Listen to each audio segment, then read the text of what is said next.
하나님의 꿈은 반드시 이루어집니다. 믿으십니까? 그러나 그 꿈은 때로는 지연되기도 하고 때로는 기다림이라고 하는 시간을 통해서 완성되기도 합니다. 그 대표적인 사건이 바로 출애굽 사건이잖아요. 하나님은 이스라엘 백성들에게 젖과 꿀이 흐르는 가나안 땅을 약속하셨습니다. 애굽에서 종살이를 하고 있었던 이스라엘 백성들 입장에서 그 가나안이라고 하는 곳은 정말 꿈이었습니다.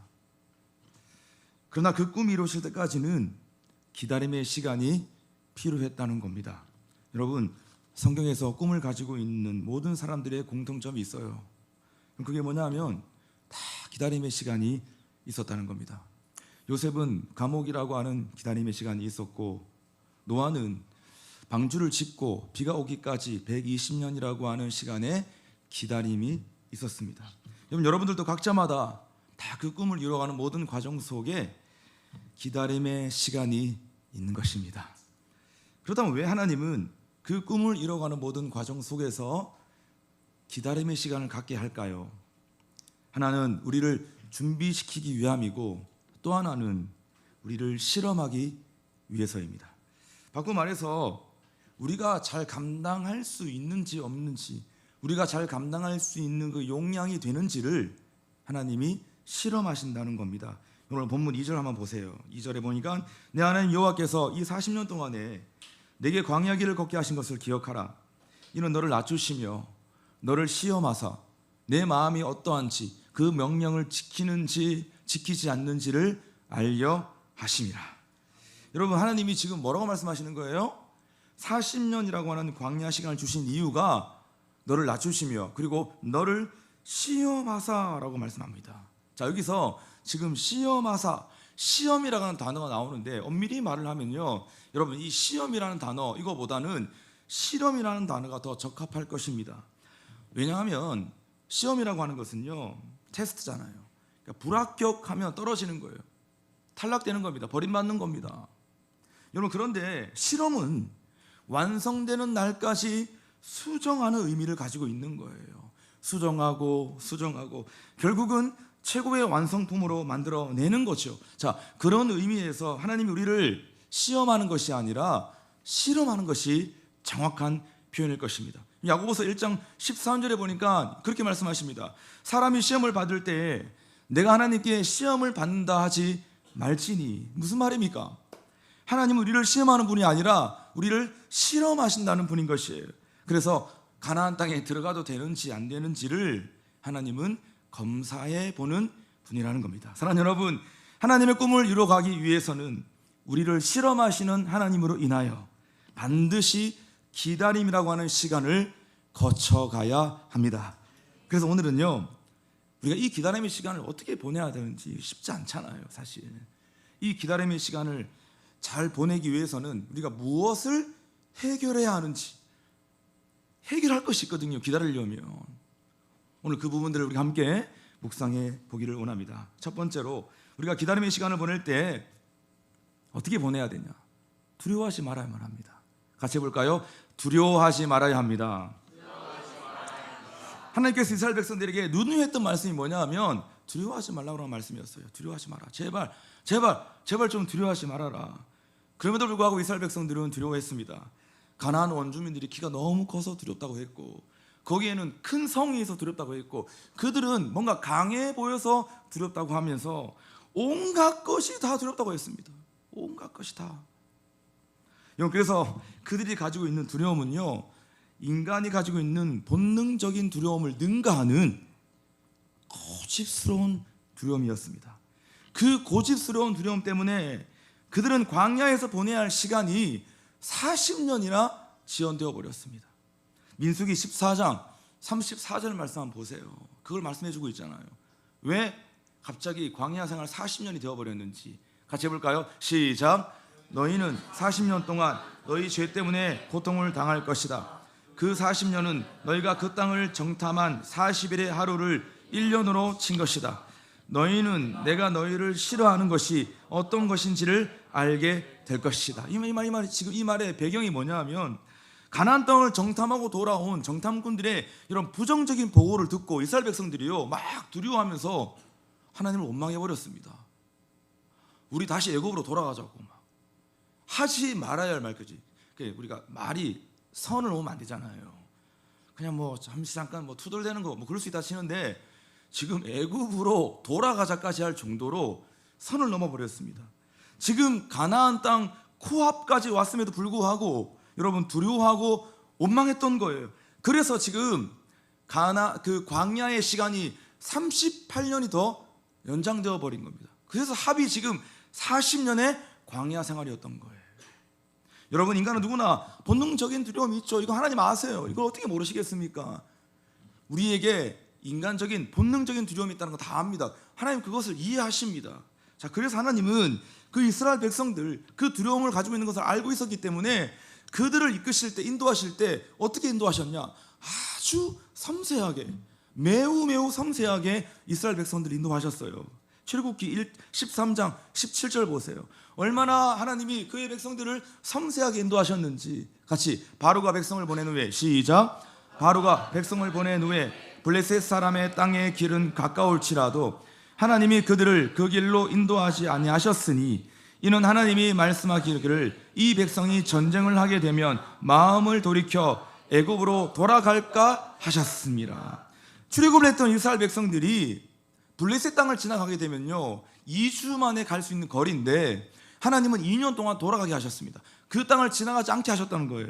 이유인즉슨 블레셋 땅을 지나가게 되면 전쟁을 치러야 되고 전쟁을 하게 되면 그들 안에 본능적인 두려움이 있는 거 알잖아요. 그 두려움이 올라와가지고 다시 애굽으로 돌아간다고 말할까 봐 하나님 그것까지 아시고 그 두려움을 아시고 블레셋 땅 2주면 지나가면 되는 건데 여러분 지나가지 않게 하셨다는 것입니다. 얼마나 섬세합니까? 디테일하잖아요, 여러분. 우리도 요 정도 섬세하고 디테일해야 돼요. 삶을 살아가고 인생을 살아가고 관계할 때. 여러분, 그래서 하나님은 만나와 메추라기도 경험하게 하시고 불기둥과 구름기둥도 경험하게 하시고 마라의 쓴물이 단물로 바뀌는 기적도 경험하게 하시고 반석에서 샘물이 솟아나는 그 은혜의 시간도 경험하게 하셨습니다.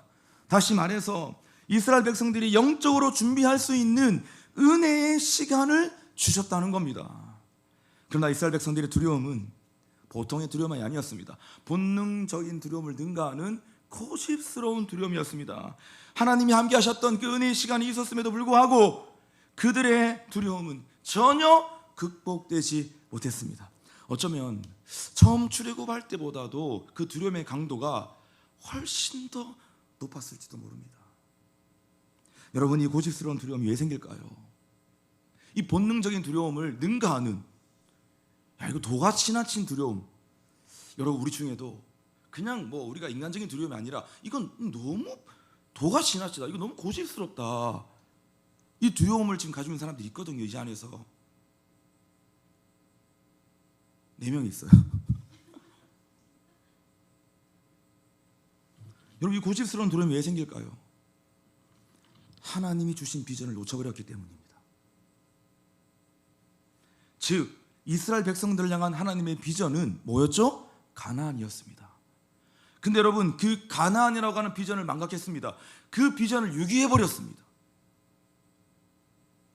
하나님 주신 하나님의 꿈과 비전, 그 부르심을 망각하면 즉시 우리 가운데 군대처럼 몰려오는 게 뭐냐 하면 두려움입니다. 그러니까 다시 애굽으로 지금 돌아가겠다고 난리치는 거 아닙니까? 애굽으로 돌아가겠다는 건 뭐가 전제된 거예요? 가나안이라고 하는 그 비전을 상실해버린 거예요. 잊어버린 겁니다. 쉽게 말하면 우리가 지금 천국 백성의 삶을 살아가는데 우리의 삶 속에 하나님의 나라를 망각해버리고 천국을 우리가 잊어버리면요 어떻게 되죠? 다시 내가 죄 짓던 삶의 자리로, 엉망으로 살던 그 삶의 자리로, 애굽으로 다시 돌아간다고 말해요. 두렵다고 막 소리치면서 그러면서 다시 죄 짓던 애굽으로 돌아간다고 말을 하는 겁니다. 그러므로 우리를 향한 하나님의 비전과 부르심을 망각해버리면 본능적인 두려움을 능가하는 고집스러운 두려움이 몰려온다는 사실을 우리는 알아야 하는 것입니다. 그래서 성경에서 두려워하지 말라고 하는 이 말씀이 공교롭게도 몇 번 나오냐면 365번 나옵니다. 무엇을 뜻하는 것이죠? 두려움은 365일 매일매일 찾아오는 것이고, 그래서 하나님도 매일매일 두려워하지 말라라는 말씀을 성경에서 365번이나 말씀했다는 겁니다. 사랑하는 여러분, 365일 동안 두려워하지 말라고 하시는 그 말씀 안에서 우리 날마다 하나님의 비전과 하나님의 부르심과 하나님의 꿈을 바라보며 이 기다림의 시간을 잘 이겨낼 수 있기를 주님의 이름으로 축원합니다. 두 번째, 우리가 기다림의 시간을 보낼 때 염려하지 말아야 한다고 말씀하는 거예요. 같이 해볼까요? 염려하지 말아야 합니다. 여러분, 염려하지 말아야 될 이유는요, 이거는 염려하는 마음은 염려로만 끝나는 게 아니라 반드시 불평하는 마음을 만들어내기 때문입니다. 그래서 염려가 무서운 거예요. 여러분, 이 불평의 메커니즘을 아세요? 불평을 할 때요, 반드시 메커니즘 순서가 있어요. 처음에는 상황을 놓고 불평해요. 그 다음에는 사람을 향해 불평합니다. 그 다음에는요, 하나님을 향해 불평하고 원망합니다. 최후 자리는 뭐냐? 불평의 끝자락은 뭐냐 하면 결국은 하나님을 향해 원망하고 불평해요. 당신 뭐하냐고, 살아있냐고, 내가 그렇게 예배하고 기도했는데, 내가 그렇게 내 삶을 헌신하며 드렸는데 이게 뭐냐고 이러면서요, 끝까지 막장에 가서는 하늘을 향해 삿대지 않는 거예요. 이게 불평의 메커니즘입니다, 여러분. 또한 여러분, 염려하는 삶에는 특징이 있습니다. 그게 뭐냐면 점점 심해진다는 겁니다. 염려는 걷잡을 수 없이 염려가 심각해지면서 나중에는 마음의 병까지 얻습니다. 우울증에 걸리게 된다는 겁니다. 여러분, 우울증, 우리가 요즘 엄청 유명한 질병이잖아요. 여러분, 우울증의 원인이 무엇인지 제가 한번 스터디를 해봤습니다. 우리가 대략 어렴풋이 알고 있잖아요, 우울증의 원인들. 특별히 가장 대표적인 4가지의 원인이 있는데, 첫 번째 원인이 무엇이냐면 유전적인 요인입니다. 가족력이 있으면 여러분 우울증 발병률이 되게 높아갑니다. 두 번째는 신경 전달 물질의 불균형입니다. 세로토닌, 도파민 같은 여러분 이런 신경 전달 물질이 있거든요. 이것이 여러분 불균형에 놓이게 되면요, 그때 우울증 증상이 우리 가운데 올라오게 되는 거예요. 여러분, 그래서 우울증에 좀 이렇게 빠져 있는 사람들은요, 어떻게 본다면 지금 이 세로토닌이나 도파민 같은 약물을 복용하게 되면요, 사실 생각보다도 엄청 빨리 그러면 그런 증상이 호전될 수 있습니다. 그리고 세 번째 원인이 뭐냐면 환경적인 요인입니다. 성장 과정에서 학대, 무시, 방임 등 부모로부터 보호를 받지 못한 사람들이 있어요. 그 사람 우울합니다. 우울증이 있어요. 우울증까지는 안 가더라도 평생 우울감 속에 살아갑니다. 좀처럼 여러분 벗어나기 힘듭니다. 그래서 여러분 가정 환경과 배경이라는 것이, 살아온 환경이 그만큼 무서운 거예요. 네 번째 결정적인 요인인데 그게 뭐냐 하면 염려로 인한 스트레스라는 거예요. 특히 직업 스트레스, 경제적 스트레스. 현대인들의 우울증의 이 스트레스 가장 큰 게 뭐냐 봤더니 직업적 스트레스 그리고 경제적 스트레스라는 거예요. 이 스트레스 때문에 우울증에 걸린다는 겁니다. 여러분, 그래서 염려로 인한 스트레스가 이렇게 무서운 거예요. 이렇게 무서운 거예요. 이게 스트레스, 다 스트레스 받을 수 있지, 뭐 걱정할 수 있지, 걱정하는 사람 어디 있어, 이렇게 말을 하는데, 여러분 이것은 우리 안에 치명적인 상황 가운데 놓이게 한다는 겁니다. 옆 사람과 축구합시다. 염려로 인해 스트레스 받지 맙시다. 자, 여러분 더 나아가서요, 이 작은 염려로 시작했던 이스라엘 백성들의 불평은 치명적으로 하나님을 원망하는 자리까지 나아가게 되었다고 했잖아요. 바꿔 말해서 작은 염려로 시작되었던 이 마음이 하나님을 더 이상 신뢰하지 않는 삶의 자리를 만들어버렸다는 거예요. 그래서 결국은 하나님을 신뢰하지 않는 삶의 자리가 생겨나게 된다는 겁니다. 여러분, 염려로 인해서 하나님을 신뢰하지 못한다고 했는데 도대체 뭘 신뢰하지 못한다는 거예요? 하나님을 신뢰할 수가 없어. 우리가 이런 마음들이 한 번씩 올라오잖아. 이런 삶의 자리를 만들어 갑니다. 그럼 도대체 무엇을 신뢰하지 못한다는 거예요? 하나님의 시간과 하나님의 때를 신뢰하지 못한다는 겁니다. 그것은 하나님의 때, 하나님의 시간, 난 모르겠다 이런 거예요. 여러분 아십니까? 하나님은 항상 일하실 때요, 우발적으로 즉흥적으로 일하시는 분이 아니세요. 항상 하나님은 시나리오를 가지고 일하시고 계획과 섭리 안에서 일하시는 분이십니다. 여러분, 그러니까 하나님은 염려하거나 초조하지 않으세요.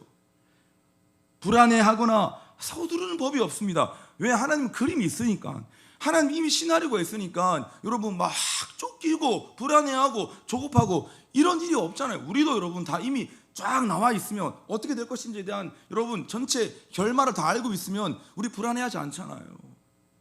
하나님이 여러분 그걸 다 알고 계시기 때문에, 계획이 있기 때문에 불안해하지 않으시는 것입니다. 사랑하는 여러분, 하나님은 정확하게 하나님의 시간과 하나님의 때에 일하시는 분이십니다. 하나님의 때와 하나님의 시간에 우리에게 구원을 완성해 가는 분임을 믿습니다.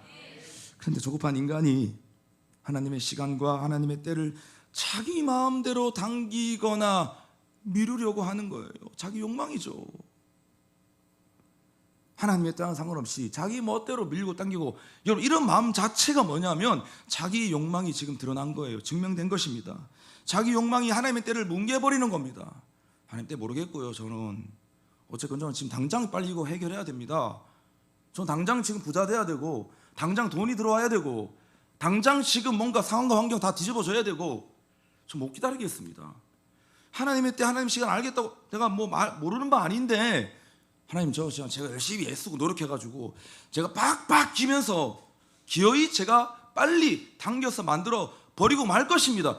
여러분 이게 뭐냐면 결국은 자기 욕망이 지금 하늘을 치솟고 있다는 증거를 우리에게 보여주고 있다는 겁니다. 여러분 그래서 시편 37편 7절과 8절은 이렇게 말씀하고 있어요. 다 같이 시작. 여호와 앞에 잠잠하고 참고 기다리라. 자기 길이 형통하며 악한 꾀를 이루는 자 때문에 불평하지 말지어다. 분을 그치고 노를 버리며 불평하지 말라. 오히려 악을 만들 뿐이라. 시편 기자가 지금 다 경험해봤다는 겁니다. 자기가 불평하지 말고 하나님의 때를 기다려라. 왜? 불평하는 것은 단순히 투덜거리는 것으로 끝나는 것이 아니라 치명적인 악을 만들어내는 것이라는 거예요. 오히려 악을 만들 뿐이라. 시편 기자 이거 자기가 다 경험해보고 실패해보고 지금 하는 고백인 것입니다. 여러분 그리고 전도서 3장 11절 말씀, 유명한 구절이 있잖아요. 하나님의 때가 가장 아름답다라고 하는 말씀이 있습니다. 다 같이 시작. 하나님이 모든 것을 지으시되 때를 따라 아름답게 하셨고 또 사람들에게는 영원을 사모하는 마음을 주셨느니라. 하나님의 때가 가장 아름답고 가장 완벽하다는 겁니다. 할렐루야. 같이 해볼까요? 하나님의 때가 가장 아름답고 가장 완벽하다. 그러므로 때에 대해 염려하지 말고, 이 때에 대해서 불평하지 말고 하나님의 꿈이 이루어지는 그날까지 기다림으로 반응할 수 있는 저와 여러분, 우리 공동체가 될 수 있기를 주의 이름으로 축원합니다. 마지막 세 번째, 기다림의 시간을 어떻게 보내야 하나 궁금하시죠? 마지막 세 번째, 어떻게 기다려야 되냐면 낙심하지 말아야 한다는 겁니다. 낭망, 낙심. 이 중에도 지금 고집스럽게 낙심하는 사람이 2.5명이 있거든요. 여러분 낙심한다는 것은 뭐냐면 약해진다는 겁니다. 낙심하면 약해지고, 약해지면 손절하는 거예요. 손절이라고 하는 것은 그냥 갑자기 뚝딱 생기는 게 아니라 낙심하고 낙심하다 보면 내 마음이 약해질 때 약해져가지고 나중에 손절해버려요. 털어버려요. 절연합니다. 상황과도 절연하고 사람과도 절연하고 내가 하고 있는 계획과 일과 꿈도 다 절연해버립니다. 손절해버립니다.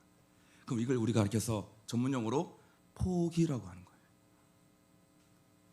여러분 낙심은 왜 생길까요?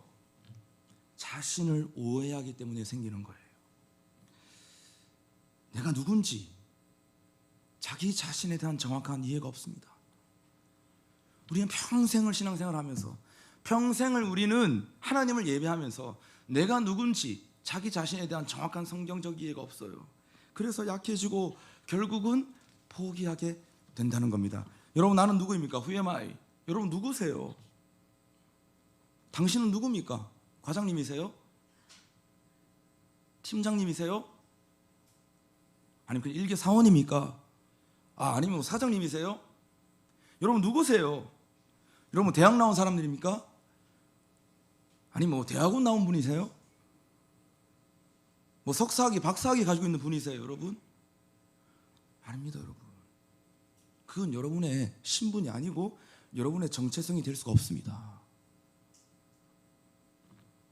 나의 신분은 뭡니까? 우리들의 신분은 하나님의 자녀입니다. 그것도 보통 자녀가 아니라 존귀한 자녀, precious child잖아요. 정말 소중한 존귀한 하나님의 자녀가 바로 우리의 신분인 거예요. 여러분, 그래서 우리가 하나님의 자녀라고 하는 거 모르는 사람 어디 있습니까? 이거 다 근데 머리로만 알고 종교적으로 알고 지식으로만 알고 뭐 하나님의 자녀라고 하니까 나는 하나님의 자녀입니다. 다 그냥 요 정도 수준의 지식의 수준에 머물러 있어요. 여러분, 도대체 우리가 하나님의 자녀라고 하는 이 의미가 뭡니까? 그것은요, 그 누구도 손댈 수 없는 존재라는 거예요. 악한 마귀도 손댈 수 없는 존재고, 심지어는 자기 자신도 자기를 손댈 수 없는 거예요. 근데 우리는 자꾸 자기를 손대요. 나는 뭐 사랑받기 걸렀고, 나는 인정받을 수 없는 사람이고, 나는 쓰임받을 수 없는 사람이고, 나는 뭐 이 생애에서는 걸렀고, 나는 틀렸고, 나는 뭐 내 삶에 미래는 없고, 나는 늘 우울하고, 그냥 뭐 난 안 되니까 그냥 뭐 재밌게나 살자, 쾌락을 위해서 살자, 다 그냥 뭐 좋다고 하는 거 아니겠냐. 이게 다 여러분 자기 자신을 건드는 거예요. 여러분, 우리는 하나님의 것이라고 하고 하나님의 자녀라고 말을 하는데, 우리는 자꾸 자기가 자기 주인이 되어가지고 내 마음대로 자기 자신을 판단하고 왜곡된 자아상과 부정적인 자아상을 가지고 평생을 허비해 버리는 겁니다. 이게 다 나는 누구도 손댈 수 없는 하나님의 자녀라는 것을 모르기 때문입니다. 우리가 하나님의 자녀라는 사실을 알고 있는데 우리가 어떻게 이렇게 살겠습니까? 말이 안 되는 거예요. 자기가 다 주인되고 자기 마음대로 자기를 다 건들 수 있다고 생각하니까 자기를 못 살게 굴고, 항상 자기 안에 하나님 말씀하지도 않았는데 자기가 생각을 만들어내어서 자기를 그렇게 평가절하해버리는, 여러분, 이런 삶을 살아간다는 겁니다. 자, 여러분, 그런데 이 자기 자신에 대한 오해는 또 어디서부터 오는 오해냐? 그 전 단계가 있습니다.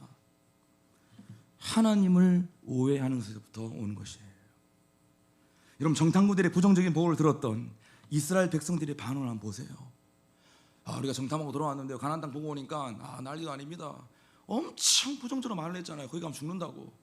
우리는 마치 그들에 비하면 메뚜기와 같다고. 와, 부정적 자아상 쩝니다. 우리는 그들에 비하면 메뚜기라고 막 이런 부정적을 듣고 나니까요, 그 옆에서 좀 평정심을 가져줘야 되는데 백성들은 그거 듣고 여러분 난리가 났습니다. 그게 민수기 14장 1절, 3절, 4절 말씀이에요. 그 부정적 보고를 듣고 어떻게 백성들이 반응했냐 보니까 그날 밤 모든 백성이 큰 소리로 울기 시작했습니다. 와 하면서 죽었다 이제. 그때부터 막 울면서 뭐라고 말하는 3절 보세요. 여호와께서는 왜 우리를 이 땅으로 인도해서 칼에 맞아 죽게 하는 거요? 우리 아내와 자식들은 잡혀가고 말 것이요.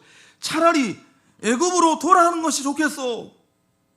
4절 더 과간입니다. 그들이 또 서로 말했습니다. 지도자를 뽑아서 애굽으로 돌아갑시다. 이게 뭡니까? 지금 이스라엘 백성들 이 부정적인 보고를 듣고 난 다음에 먼저 누구를 오해했습니까? 하나님을 오해했어요. 하나님이 우리를 지금 죽이려고 한다. 하나님이 지금 우리를 죽어, 우리 모든 가족들, 아내와 자식들 다 지금 죽이려고 지금 우리 출애굽시켰다. 오해하는 거예요. 자, 그렇게 오해하면서 더 나아가서 넘지만 할 선을 넘습니다. 지도자를 뽑아서 애굽으로 돌아가자는 거예요. 하나님, 당신 이제 내 지도자 아니야. 지금까지는 나의 리더였을지 모련정 우리는 앞으로 내 지휘관을 다시 뽑아서 내 리더를 다시 세워서 우리 애굽으로 돌아갈 것이야. 그러면서 완전한 자기 자신에 대한 오해까지 휩싸여버리는 인생으로 전락해버리는 거예요. 하나님을 오해하니까 자신을 오해하게 되고 모든 상황을 오해하면서 점점 낙심하고 약해지는 겁니다. 그러니까 여러분, 낙심이는 잘 봐야 돼요. 그냥 또 낙심이 왔구나, 낭망하는구나, 이게 아니라 내가 지금 하나님 오해하고 있구나. 그리고 하나님 오해하면서 내 자신은 완전히 부정적인 자아상, 나를 완전히 오해해버렸구나. 그러면서 낙심하고 마음이 약해지고 그리고 손절해버립니다. 사랑하는 여러분, 하나님을 신뢰함으로 모든 낙심과 모든 약함으로부터 자유할 수 있기를 주의 이름으로 축원합니다. 말씀을 한번 정리해 보겠습니다. 하나님의 꿈은 반드시 기다림의 시간을 통해서 완성되는 것입니다. 기다림의 시간은 단순한 멈춤이 아닙니다. 내가 준비되는 과정이고 내 믿음이 자라나는 것이고 내 눈이 열리고 내 삶의 중심이 바뀌는 성숙의 과정입니다. 힘들지만 여러분 기다림 좀 힘든 거거든요. 이거 기다린다는 거. 그렇지만 그 모든 기다림의 과정 속에 그것이 끝났다 멈췄다 이게 아니라 그때 내가 성장하고 성숙하는 여러분 그런 시간, 그런 기회로 주신 시간이라는 거예요. 그렇기 때문에 우리는 이 기다림의 시간을 보낼 때 반드시 해결해야 될 과제가 있다고 하나님 말씀하시는 거예요. 첫 번째가 뭐였죠? 두려워하지 말아야 되고, 두 번째가 뭐였죠? 염려하지 말아야 되고, 세 번째가 뭐였죠? 낙심하지 말아야 돼요. 이거 모르는 거 아니잖아요. 이거 해결하지 않으면 못 기다립니다. 죽었다 깨어나도 못 기다립니다. 여전히 내 안에 두려워하는 마음이 있고, 여전히 내 안에 염려하는 마음이 있고, 여전히 내 안에 낙심이가 자리 잡고 있는데 우리가 어떻게 기다립니까? 어떻게 믿음으로 기다립니까? 여러분 다 뻥입니다. 그냥 기다린 척 하는 거지, 괜찮은 척 하는 거지, 실제로는요 정말 잘 기다리는 성숙함이 우리에게는 없는 거예요. 여러분 대나무는요 씨를 심고 난 후에 5년 동안은요 거의 자라나지 않는다고 합니다. 그런데 신기하게도 아무리 하루도 빠짐없이 물을 주고 아무리 케어를 해도 그 5년의 시간 동안은 자라나지 않는데, 신기하게도 5년이 지나고 나면 그때부터 6주 동안 20m 이상을 확 자라버린다고 합니다. 6주 안에. 아니 도대체 5년 동안 뭐 했길래 5년을 키웠으면 그래도 1m는 자라줘야 되잖아요. 5년 동안 뭐 했길래? 땅속에서 깊이 뿌리를 내는 시간이라는 거예요. 20m 이상의 대나무를 감당하고 지탱하려면 깊이 5년 동안 뿌리를 내리지 않으면 모래 위에 지은 집이 되어가지고 바람 불면 다 날아가 버릴 수 있잖아요. 그래서 대나무는 5년 동안 뿌리만 내리는 시간을 가진다는 겁니다. 저 이거 보면서 진짜 위로가 되는 거예요. 하나님, 우리는 잘 이렇게 자라지 않습니까? 잘 자라지 않는 성도는 왜 이렇게 잘 자라지 않는 겁니까? 지금 7, 8년이 지났는데도 왜 이렇게 안 자랍니까? 근데 이런 마음 주시는 거예요. 지금 깊이 조금씩 뿌리를 내리는 시간을 가지고 있다. 그러니까 좀 기다려줘라. 하나님, 우리가 성전 건축 과정 중에 있는데, 하나님, 우리가 지금 거의 얼마나 오랜 시간 동안 막 기도하는데 지금 왜 우리 당장 내 눈앞에 이것이 뭔가 막 성장하고 막 해결되는 것이 안 보입니까? 아니야. 지금 깊이 뿌리를 내리는 시간을 가지고 있어. 그러니까 좀 잘 기다려줘 봐봐. 사랑하는 여러분, 기다림의 시간은 결코 낭비가 아닙니다. 축복의 시간입니다. 보이지 않는 시간 속에 깊이 뿌리를 내리게 하시는 하나님의 축복인 줄로 믿습니다. 성경 온통 다 여러분 이 말씀이잖아요.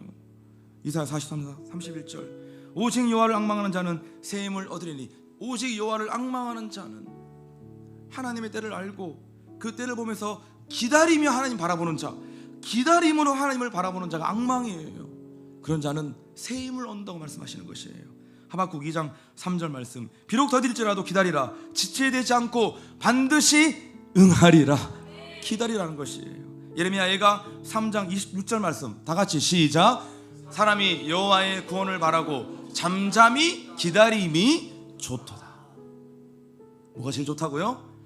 주님을 바라보며, 구원의 주님 바라보며 잠잠히 기다리는 게 제일 좋은 거라는 거예요. 우리는 좀 힘들 걸 수 있는데 하나님의 입장에서는 그게 제일 좋은 거라는 것입니다. 하나님의 꿈이 이루어지는 그날까지, 주님 다시 오시는 그날까지 우리가 주님 바라보며 하나님을 신뢰함으로 잘 기다릴 수 있는 우리 믿음의 공동체가 될 수 있기를 주의 이름으로 축원합니다.